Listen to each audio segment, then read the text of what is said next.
नमस्कार दोस्तों, stock market studies में फिर से एक बार आपको बहुत-बहुत स्वागत है। तो आज यहाँ पे मैं डिस्कशन करने वाला हूँ एक ऐसे कंपनीज़ के बारे में जिसके चर्चे में कुछ दिनों पहले भी किए थे। कंपनी लगातार ग्रोथ करता जा रहा है। देखिए, आपको मैं हमेशा बोलता हूँ कि बहुत सारे लोग ये भी आपको कहे होंगे कि पीएसयू कंपनी खराब होता है। मैं एक बात बता दूँ, कोई भी पीएसयू कंपनी खराब नहीं होता।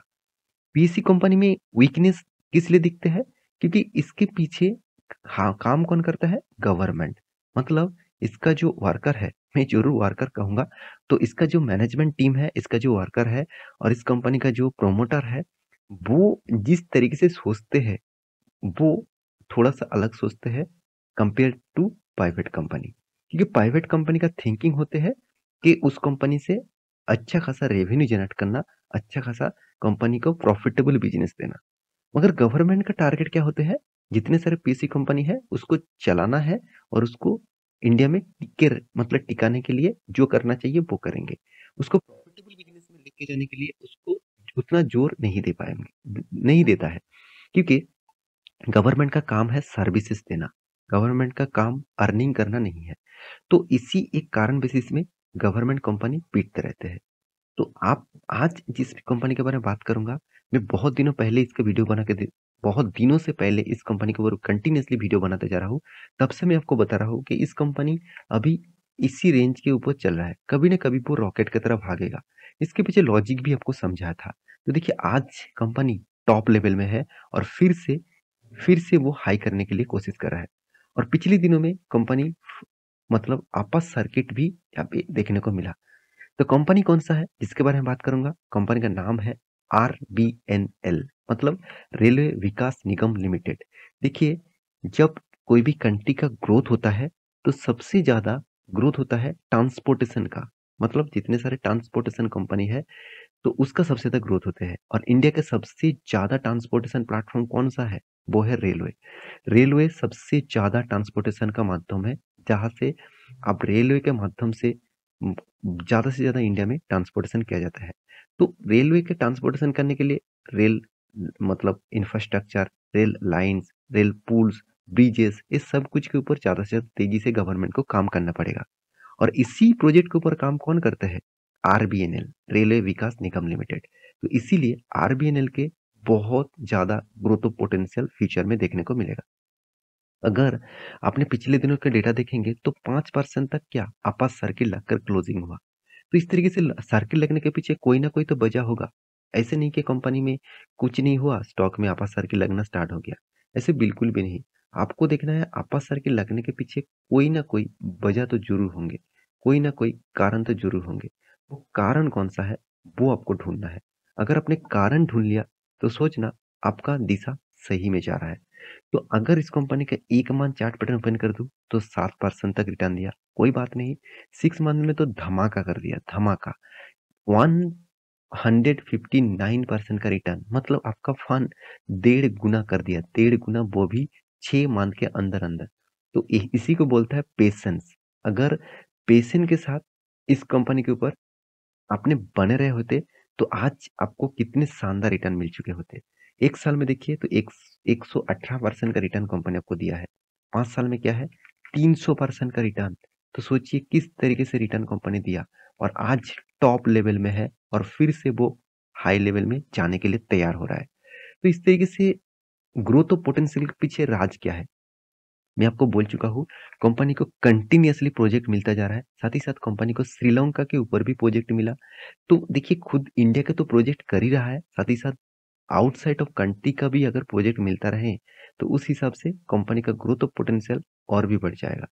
तो ध्यान से देखिएगा, इस कंपनी ने जो अपडेट दिया, उस कारण के बेसिस में ही पिछले दिनों में स्टॉक में अपर सर्किट देखने को मिला।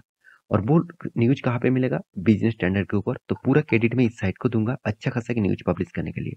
तो न्यूज़ क्या है? आप देख सकते हैं, railway Vikas Nigam limited bags projects of southern railway मतलब साउदर्न रेलवे के ऊपर कंपनी को फिर से एक प्रोजेक्ट मिला, फिर से एक नया काम मिला। देखिए कंपनी को जितना काम मिलेगा, उतना ही कंपनी के लिए प्रॉफिटेबल बिज़नेस होगा और उतना ही शेयर होल्डर के लिए भी पॉजिटिव है। देखिए मान के चलिए आपने एक बिज़नेस किया, उस बिज़नेस में आपको दूसरे कंपनी का से आपको टेंडर मिलता है, उस टेंडर के बेसिस में आप काम करते हैं, उससे आपका रेवेन्यू जनरेट होते हैं। अगर आपका मतलब टेंडर मिलना ही बंद हो जाते हैं, अगर टेंडर ही कम मिलते हैं, तो आप कहाँ से सस्टेन कर पाएंगे? तो यही चीज आपको देखना है कि कंपनी को किस तरीके से टेंडर मिलता है। तो मैं बता दूं, railway Vikas Nigam has receive LOA, sorry LOA मतलब क्या है? कंपनी को जो मतलब प्रोजेक्ट मिलने से पहले LOA मिलना चाहिए, तो उसके बाद कंपनी काम स्टार्ट करेंगे। तो वो मिल चुके हैं और उस हिसाब से कंपनी यहाँ पे काम स्टार्ट करेंगे। और कहा कौन सा जगह पे काम करेंगे? साउदर्न रेलवे में कंपनी का काम होगा। तो इस साउदर्न रेलवे में जो काम होगा उसमें से कितने बड़े प्रोजेक्ट है कंपनी का?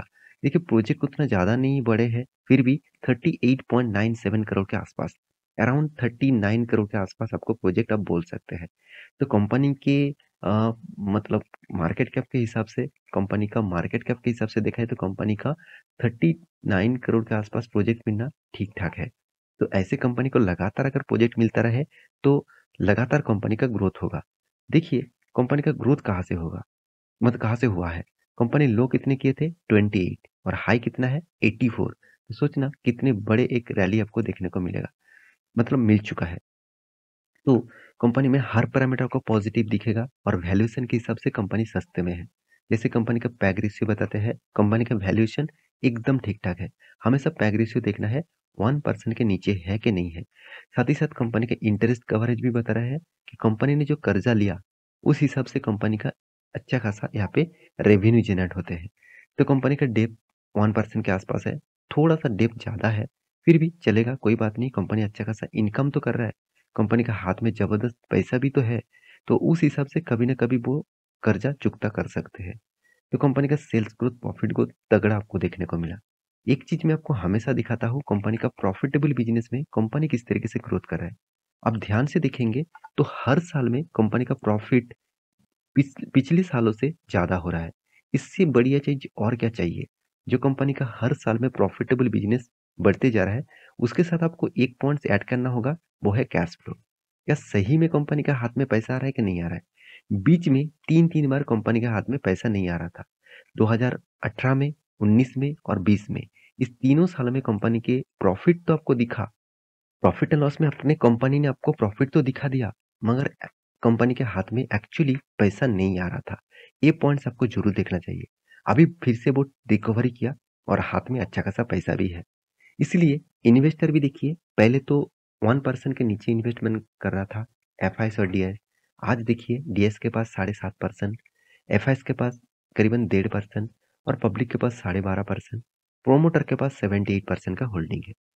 तो मैं जरूर कहूंगा इस कंपनी के ऊपर फोकस रखिए, क्योंकि कंपनी जिस तरीके से ब्रेकआउट किया और जिस तरीके से तेजी से भागा वो देखने का लायक था।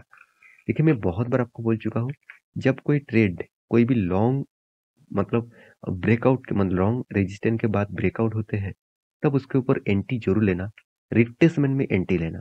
मगर यहाँ पे तो कोई रिट्रेसमेंट हुआ ही नहीं, जब से ब्रेकआउट हुआ उसके बाद तेजी से भागा, तो इस ट्रेड को आपको नहीं लेना है मेरे हिसाब से। तो आप कहेंगे सर ट्रेड तो मिस हो गया। देखिए इस तरीके से आपको 100 ट्रेड मिल जाएगा। अगर आप एक ट्रेड ना मिलने के कारण आप मतलब मायूस हो जाएंगे, तो आपको बहुत बड़ा फ्यूचर में ट्रेड नहीं मिलेगा। तो फिर से देखिए एक बहुत बड़ा मोमेंट आपको देखने को मिला। मेरे हिसाब से हायर लेवल तक वेट करिए, अगर इस लेवल ब्रेकआउट होते हैं तो फिर से एक रैली मिलेगा, क्योंकि यहाँ पे कंसोलिडेट किया। जब कोई स्टॉक कंसोलिडेट करते हैं और उसके बाद ब्रेकआउट होते हैं तो एक बहुत बड़ा रैली फिर से देखने को मिल सकता है। और पहले से ही स्टॉक भाग रहा है, इसके पीछे दो कारण है, क्योंकि बजट आने वाले हैं फेब्रुअरी मंथ में।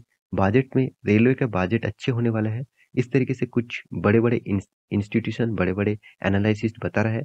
तो उस हिसाब से देखा जाए तो रेलवे का बजट अगर अच्छा होगा तो इस कंपनी को सबसे ज्यादा फायदा होगा। सिर्फ यही कंपनी नहीं, हर रेलवे कंपनी का फायदा होगा।